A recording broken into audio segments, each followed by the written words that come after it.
DElEd classes में आपका एक बार फिर से बहुत बहुत स्वागत है। आज के क्लास में हम लोग F3 को कंटिन्यू करेंगे। F3 यानी ECCE early childhood care and education. इसके ऊपर हमारा यूनिट फर्स्ट के ऊपर 2 क्लासेस आ चुके हैं और अब हम लोग आगे बढ़ेंगे यूनिट सेकंड की ओर। यूनिट सेकंड काफ़ी इंपॉर्टेंट है और ये 2 यूनिट काफ़ी ज़्यादा महत्वपूर्ण स्थान रखते हैं आपके सिलेबस के अंदर। और यदि आप केवल इन दोनों यूनिट को ही कंप्लीट कर लेते हैं तो आपका समझ लीजिए कि ECCE का सिलेबस लगभग ख़त्म हो जाता है। तो मेरी यह कोशिश रहेगी कि इस यूनिट के साथ साथ आप लोगों की जो पूरी तैयारी है, कुल मिलाकर के एक समेकित नोट्स तैयार किया गया है। यदि आप इन दोनों यूनिट्स को ही कंप्लीट कर लेते हैं तो आपका F3 का सिलेबस पूरा ख़त्म हो जाएगा। उसके बाद भी क्लासेस आएंगे, ऐसा नहीं है कि क्लासेस नहीं आएंगे, क्लासेस उसके बाद भी आएंगे। तो बने रहेंगे और पूरा वीडियो वॉच करेंगे, पूरा क्लास वॉच करेंगे ताकि आपकी अंडरस्टैंडिंग अच्छे से बन सके। तो जैसा कि आप स्क्रीन पे देख पा रहे हैं, F3 का यूनिट सेकेंड, प्रारंभिक बाल्यावस्था देखभाल और शिक्षा के पाठचर्या की समझ। अब इसमें हम लोगों को इसका करिकुलम समझना है कि इसका जो करिकुलम है उसे कैसे तैयार किया गया है, सिलेबस कैसे तैयार किया गया है। लेकिन उन सब चीज़ों तक पहुंचने से पहले हम लोगों को ये भी समझ लेना है कि पाठचर्या और पाठ्यक्रम में क्या डिफरेंसेस हैं, क्या अंतर होते हैं करिकुलम और सिलेबस में। तो इन सारी बेसिक चीज़ों को समझाते हुए पूरा नोट्स तैयार किया गया है। तो आप लोग बहुत ही ध्यान से समझेंगे इन सारी चीज़ों को। और चूंकि इसमें भी देखिए 4 टॉपिक्स हैं। टॉपिक फर्स्ट है एक संतुलित तथा संदर्भयुक्त ECCE पाठचर्या की समझ। दूसरा है ECCE पाठचर्या के लघु एवं दीर्घकालिक उद्देश्य तथा नियोजन। और तीसरा है गतिविधियों के आयोजन के लिए विभिन्न विधियों प्रक्रियाओं का चयन। और चौथा है कक्षा में विकासोन्मुख बाल केंद्रित तथा समावेशी वातावरण का निर्माण करना। तो इस प्रकार से कुल 4 टॉपिक्स इम्पोर्टेंट इसमें दिए गए हैं।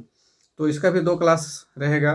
फर्स्ट पार्ट यूनिट सेकंड का ये है और इसमें हम लोग 2 टॉपिक क्लियर कर लेंगे और फिर अगले क्लास में 2 टॉपिक क्लियर कर लिया जाएगा। तो ध्यान से समझते चलेंगे। सबसे पहला टॉपिक आपके सामने है एक संतुलित तथा संदर्भयुक्त ECCE पाठचर्या की समझ, understanding a balanced and contextual ECCE curriculum. सबसे पहली चीज की पाठचर्या होती क्या है, करिकुलम होता क्या है। तो पाठचर्या बताती है कि पूरी शिक्षा में क्या करना है और क्यों करना है, what to do and why to do, क्या करना है और क्यों करना है। विभिन्न तथ्यों के आधार पर शोध आधारित दर्शन है जो शिक्षा व्यवस्था के विवेक को प्रदर्शित करता है। ठीक है, curriculum is a research based vision. और आप लोगों को पता होगा NCF 2005 के क्लास में मैंने आप लोगों को समझाया था कि किस प्रकार से शिक्षा नीति तैयार की जाती है। और शिक्षा नीति को तैयार करने के क्रम में जो एक टीम गठित की जाती है वह NCF पे काम करती है, यानी कि करिकुलम फ्रेमवर्क पे काम करती है। और वह विभिन्न शोधों के आधार पर एक पाठचर्या की रूपरेखा तैयार करती है।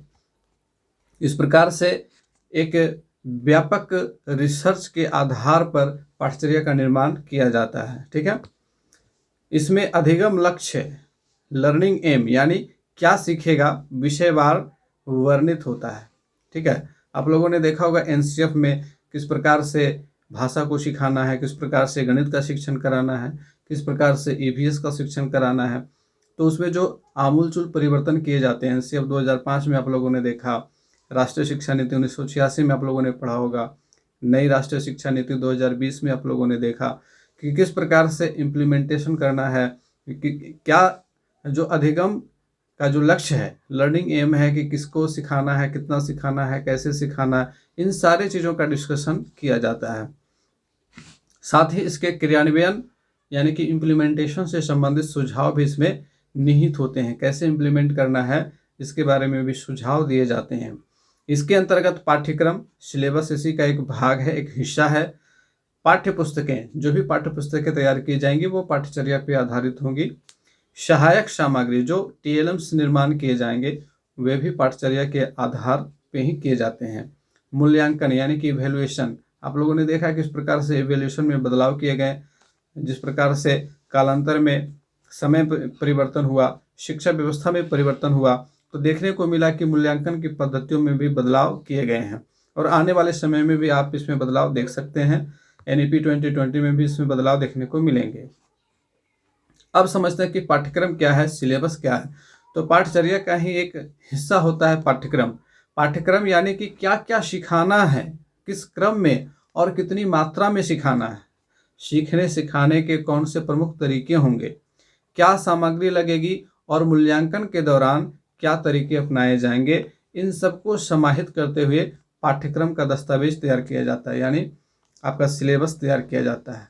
तो काफ़ी अच्छे तरीके से यहाँ पे वर्णन किया गया है इस नोट्स में। आप लोग इसको बहुत ही अच्छे से याद कर लें तो बहुत ज़्यादा बेहतर होगा, कि आपको कहीं भी इस प्रकार से डिटेल परिभाषाएं देखने को नहीं मिलेंगी। बहुत कम जगह पे ऐसा आप लोगों को देखने को मिलेगा कि पाठचर्या और पाठ्यक्रम को इस तरह से परिभाषित करके समझाया जाता हो। तो बहुत ही अच्छे तरीके से इसमें मैंने तैयार किया है और उम्मीद है कि आप लोगों को काफ़ी अच्छा लगेगा और आप इसे याद रखेंगे, क्योंकि बहुत बार एग्जाम में पूछा जाता है कि पाठचर्या और पाठ्यक्रम में क्या अंतर हैं, उनमें क्या समानताएं होती हैं वगैरह। तो इसके ऊपर जो भी प्रश्न बनेंगे आप उनको टैकल कर पाओगे इन सारी परिभाषाओं के माध्यम से। अब हम समझेंगे कि ईसीसी की पाठचर्या क्या है। तो सबसे पहली बात है कि पाठचर्या को सामान्य उद्देश्यों को पूरा करने के दृष्टिकोण से तैयार किया जाता है। तो ईसीसी के सामान्य उद्देश्य क्या क्या हैं, पहले इसे समझ लिया जाए, है ना।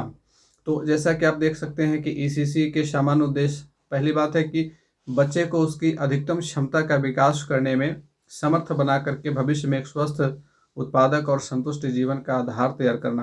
कहने का तात्पर्य है कि व्यक्ति के सफलतापूर्ण जीवन को तैयार करने का जो बेस है, जो फाउंडेशन है, वह ईसीसी का पहला लक्ष्य है। ठीक है। दूसरा है कि प्राथमिक स्कूल में प्रवेश और सफलता के लिए बच्चे को तैयार करना। प्राथमिक स्कूल में प्रवेश करने से पहले बच्चों को जो बुनियादी साक्षरता ज्ञान, जो बुनियादी संख्या ज्ञान होना चाहिए, उसे प्राप्त कराने में सहायता करना और वहाँ सफलता प्राप्त करने के लिए बच्चों को तैयार करना। अगला है महिलाओं और बालिकाओं को सहायक सेवाएं प्रदान करना, ताकि वे अपनी शिक्षा प्रशिक्षण जारी रख सकें और कार्यबल का भाग बन सकें। ठीक है। इन लक्ष्यों को प्राप्त करने के लिए ईसीसी की पाठचर्या इस प्रकार से होनी चाहिए। सबसे पहली बात, सारे नोटेबल पॉइंट से आप लोग इसे याद करेंगे, नोट्स करते चलेंगे। इन सारे नोट्स को टेलीग्राम चैनल पे अवेलेबल करा दिया जाएगा, वेबसाइट पे भी डाल दिया जाएगा, आप वहाँ से डाउनलोड कर सकते हो। विकासात्मक रूप से उपयुक्त कार्यकलाप आधारित तथा बच्चे की आयु और उसकी आवश्यकता के अनुसार बच्चे की रुचियों तथा क्षमता से जुड़ी होनी चाहिए। ठीक है। पाठचर्या किस प्रकार का होगा, उसमें जो शिक्षण सहायक सामग्रियां होंगी, जो शिक्षण सामग्रियां होंगी, उसको कैसे तैयार किया जाएगा। तो उसको तैयार करने के लिए बच्चे की आयु, बच्चे की आवश्यकता, बच्चे की रुचियों और उनकी क्षमताओं से जुड़ी होनी चाहिए। ठीक है। सबसे पहली चीज ये है।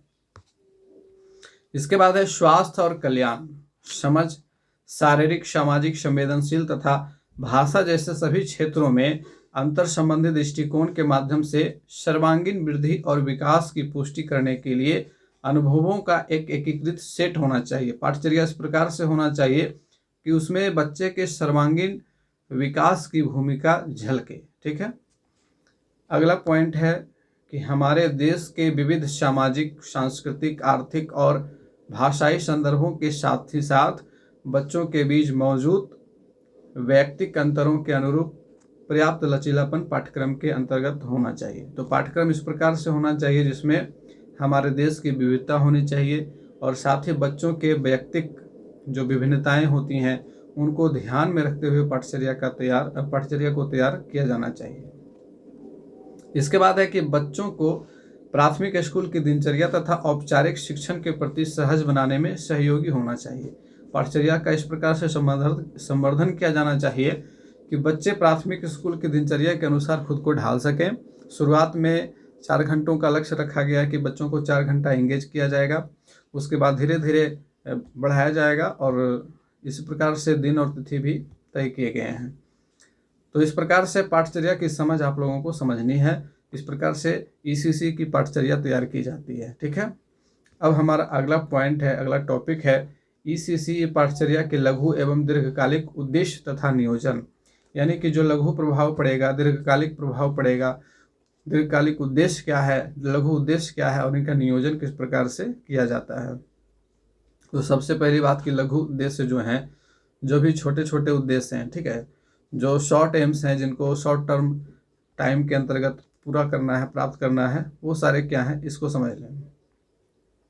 पहला है शैशवावस्था में विकास की गति के आधार पर लक्ष्य निर्धारित करना। शैशवावस्था में जो विकास की गति होती है, जो विकास के क्रम होते हैं, उसके आधार पर लक्ष्य निर्धारित करना कि पूर्व प्रारंभिक जो काल है, जो अवस्था है 3 से 6 आयु वर्ग में, तो उसको अलग अलग खंड में बांटा गया, 3 से 4, 4 से 5, 5 से 6। ठीक है, आप लोगों ने देखा नर्सरी, LKG, UKG, इस प्रकार से 3 क्लासेस तैयार किए जाते हैं पूर्व प्राथमिक अवस्था में। तो नर्सरी के अंतर्गत क्या सिखाना है, LKG के अंतर्गत क्या सिखाना है, UKG के अंतर्गत क्या सिखाना है, तो वो विकास की गति के आधार पर लक्ष्य निर्धारित किए जाते हैं। इसका हो गया पहला उद्देश्य। दूसरा है कि शिशुओं के क्रमबद्ध ज्ञान हेतु गतिविधियां तैयार करना। इस प्रकार से कुछ गतिविधियां तैयार करना जिससे कि बच्चों में क्रमबद्ध ज्ञान का निर्माण हो सके। तो इसमें बहुत सारी गतिविधियां आ जाती हैं, खेल विधि आ जाती हैं, तो वो सारे हम लोग आगे के टॉपिक में चर्चा करेंगे। तीसरा है शिशुओं के शारीरिक विकास के साथ मांसपेशियों का उचित समन्वय और गति संबंधी कौशलों को बढ़ाना। शिशुओं के शारीरिक विकास के साथ साथ मांसपेशियों का उचित समन्वय, जिस प्रकार से बच्चे धीरे धीरे बच्चों का शरीर विकसित होगा, उनकी मांसपेशियां डेवलप होंगी, है ना, तो उनके अंदर सूक्ष्म गतिक कौशल का आना भी जरूरी है, स्थूल कौशलों का आना जरूरी है। तो उन सबको कैसे बढ़ाया जाए, ये भी एक लघु उद्देश्य है। अगला है शिशुओं में रचनात्मकता, कल्पनाशीलता, पहल करने की क्षमता और जिज्ञासा को विकसित करना। और इसके बाद शिशुओं को सीखने के लिए प्रोत्साहित करना। ये 5 लघु उद्देश्य हैं, और भी लघु उद्देश्य हैं। छठा है कि बच्चों के सहज ऊर्जा को अच्छे आचरण एवं कार्य में लगाना। ठीक है, जहाँ के बच्चे जो है वो अच्छे आचरण को फॉलो करें और अपने आप को अच्छे कार्यों में संलग्न करना सीखें। दूसरों के प्रति चिंता, यानी कि सहयोग की भावना होनी चाहिए, दया की भावना होनी चाहिए, करुणा की भावना होनी चाहिए, धैर्य, सहनशीलता, निष्पक्षता, सत्यवादिता, ईमानदारी, यानी कि जो मानव मूल्य हैं, उन मानवीय मूल्यों को बच्चों के आचरण में लाना, यह भी एक उद्देश्य है। अगला है शिशु शिक्षा से संबंधित नवाचार एवं प्रयोग करना। ये भी लघु उद्देश्य से संबंधित है, जिसमें शिशु शिक्षा से संबंधित जो नवाचार होंगे, नवाचार का मतलब क्या होता है, इनोवेटिव जो वर्क्स होते हैं, नई नई विधियों के द्वारा बच्चों को सिखाना, खेल विधि के माध्यम से, गतिविधि आधारित माध्यम से, है ना, करके सीखना, लर्निंग बाय डूइंग, ये सब नवाचार के अंतर्गत आते हैं।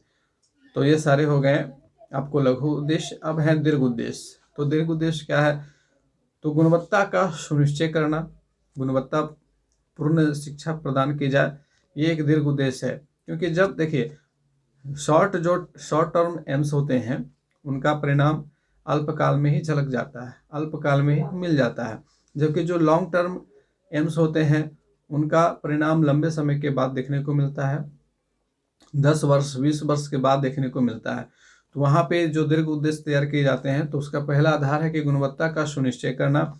जो हम शिक्षा दे रहे हैं उसमें गुणवत्ता होनी चाहिए, जिससे कि बच्चों का भावी जीवन सुधर सके।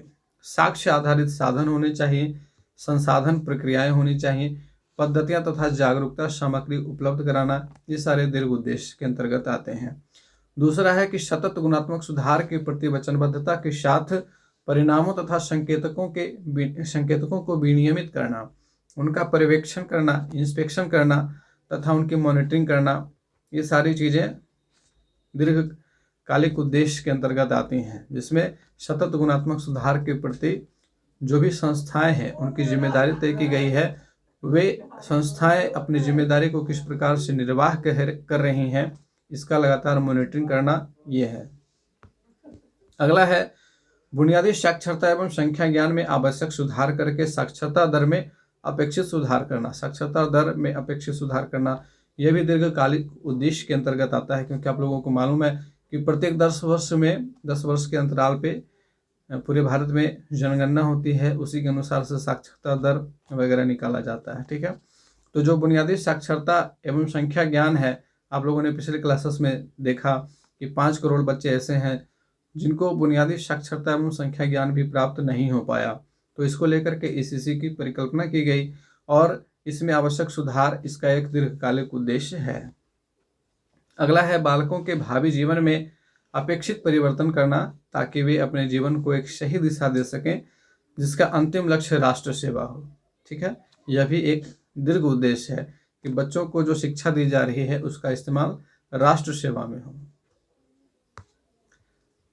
अगला है सर्वांगीण, समेकित तथा इष्टतम बाल विकास को प्राप्त करना और विकास में विलंब पर रोक लगाना। ठीक है, सर्वांगीण, बच्चों का डेवलपमेंट ऑल ओवर डेवलपमेंट होना चाहिए, है ना, सर्वांगीण होना चाहिए, समेकित होना चाहिए, इंटीग्रेटेड होने चाहिए, उसमें एकजुटता होनी चाहिए, और इष्टतम जिसकी हम इच्छा कर रहे हैं, है ना, डेडिकेटेड होना चाहिए। बाल विकास को प्राप्त करना और विकास में विलंब पर रोक लगाना। जो विकास की प्रक्रिया में विलंब हो रहा है जिसके कारण हमारे यहाँ निरक्षरता दर की इतनी बड़ी खाई है, उसको पाटना, यह भी एक दीर्घ उद्देश्य है। अगला है कि ईसीसी क्षेत्र के बारे में सार्वजनिक जागरूकता। ठीक है, पब्लिक अवेयरनेस, पब्लिक कॉन्शसनेस तथा पेशेवराना अंदाज में सुधार, प्रोफेशनल वे में सुधार, इसका एक दीर्घकालिक उद्देश्य है। कि पिछले समय में देखा गया है कि जो पूर्व बाल्यावस्था शिक्षा है उसमें काफ़ी गिरावट देखने को मिल रहा है, तो उसकी गुणवत्ता में सुधार करना और उसको एक प्रोफेशनल रूप देना, ये सब इसका दीर्घकालिक उद्देश्य है। ठीक है, अब है नियोजन या विनियमन। ईसीसी कार्यक्रम में सरकारी, निजी और शैक्षिक तीनों ही क्षेत्र सम्मिलित हैं। सरकारी क्षेत्र के अंतर्गत आंगनबाड़ी कार्य कर रहे हैं, निजी क्षेत्र के अंतर्गत प्ले स्कूल हैं, वहीं शैक्षिक यानी कि एनजीओ के द्वारा संचालित भी बहुत सारे प्ले स्कूल वगैरह हैं जो ईसीसी को लेकर के, और साथ ही जो देखभाल और शिक्षा, दो चीज़ें इसमें सम्मिलित हैं, केवल शिक्षा नहीं है, देखभाल और शिक्षा दो चीज़ें सम्मिलित हैं। वहाँ देखभाल का मतलब है कि बच्चों के स्वास्थ्य का उचित देखभाल होना चाहिए, और शिक्षा का मतलब तो आप लोगों को पता ही है। तो तीनों क्षेत्रों की जो जवाबदेही है उसको सुनिश्चित किया जाए और उनके कार्य को लगातार मॉनिटर किया जाए, तो ये एक अच्छा तरीका हो सकता है ईसीसी के नियोजन को लेकर के। ठीक है, तो ईसीसी कार्यक्रम में सरकारी, निजी और शैक्षिक क्षेत्रों की भागीदारी सुनिश्चित की जानी चाहिए ताकि आने वाले समय में साक्षरता दर एवं उसकी गुणवत्ता की गहरी खाई को पाटा जा सके। जो साक्षरता दर एवं उसकी गुणवत्ता है उसमें गहरी खाई देखने को मिलती है। बहुत सारे लोग ऐसे साक्षर हो गए लेकिन उनको बुनियादी संख्या ज्ञान, उनको बुनियादी साक्षरता भी नहीं है, वे बेसिक चीज़ों को पढ़ नहीं सकते हैं, बेसिक संख्या ज्ञान उनके पास नहीं है। तो एक गहरी खाई है, इसको पाटने का काम किया जा सके। इसके लिए विभिन्न कार्य, नीतियाँ और दृष्टिकोण बनाने होंगे जो इस प्रकार हैं। सरकारी क्षेत्रों में देखें तो संदर्भ की विशेषता, प्रासंगिकता और लचीलेपन को ध्यान में रखते हुए अपने यथा आवश्यक विभिन्न विभागों के माध्यम से अत्यधिक उपेक्षित और हाशिए पर पड़े समूहों को प्राथमिकता देते हुए बेहतर गुणवत्ता वाली सेवाएं सीधे प्रदान करना चाहिए। ठीक है, तो जो हाशिए पर लोग हैं, उपेक्षित लोग हैं, यानी कि जो गरीब पिछड़े वर्ग के लोग हैं, उनको इसमें प्राथमिकता देनी होगी, क्योंकि ऐसे लोग अफोर्ड नहीं कर पाते हैं कि अपने छोटे छोटे बच्चों को बहुत सारे जो प्राइवेट संस्थान हैं, प्ले स्कूल हैं, वहाँ पे दाखिला दे सकें और वहाँ अपने बच्चों को भेज सकें। तो इसलिए सरकारी क्षेत्र की अनिवार्यता है और बेहतर गुणवत्ता वाली जो सेवाएं हैं उसे सीधे प्रदान करना है। ये पहला हो गया सरकारी क्षेत्र के लिए।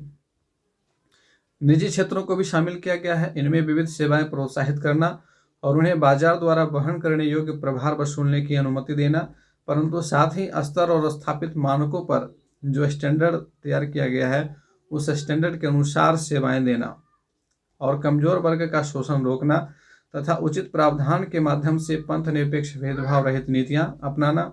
इसमें अत्यधिक सकारात्मक परिणामों की प्राप्ति के लिए अधिकतम गुणवत्ता प्रदान करने की दिशा में कार्य करना, ये सारे निजी क्षेत्र के लिए नियोजन की नीतियां हैं। अब है शैक्षिक जो क्षेत्र है, एनजीओ जो हैं, तो न्यूनतम गुणवत्ता सुनिश्चित करते हुए विविध सेवाओं को प्रोत्साहन करना और जो बहुत सारे एनजीओ हैं उनको पंजीकरण के माध्यम से उनको इस क्षेत्र में अनुमति देना, ये सारे नियोजन की नीतियां हैं। ठीक है, तो न्यूनतम गुणवत्ता सुनिश्चित करते हुए विविध सेवाओं को प्रोत्साहन, विकास और समर्थन प्रदान करना है। बेहतर संस्थाओं को स्थापित करने हेतु पंजीकरण यानी कि रजिस्ट्रेशन कराना उनका, एवं सतत निगरानी के द्वारा, कंटिन्यूअस इंस्पेक्शन के द्वारा इन संस्थाओं से बेहतर प्रदर्शन करवाया जा सकता है।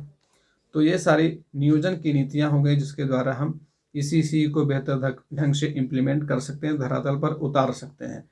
तो आज के क्लास में हम लोगों ने इन 2 टॉपिक्स को क्लियर कर लिया है। अगले क्लास में हम लोग बाकी के बचे 2 टॉपिक्स को क्लियर कर लेंगे। उम्मीद है कि क्लास आप लोगों को अच्छा लगा होगा। ज़्यादा से ज़्यादा लोगों तक शेयर कीजिए, अपने कॉलेज के अन्य स्टूडेंट्स तक ज़रूर बताएं शिक्षक शिक्षा चैनल के बारे में। और डीएलएड क्लासेस आप लोगों के लिए अभी लाया जा रहा है। आगे आप लोगों के लिए सेकेंड ईयर के क्लासेस भी स्टार्ट किए जाएंगे। तो बने रहेंगे हमारे साथ, मिलते फिर से अगले क्लास में। तब तक के लिए गुड बाय, टेक केयर।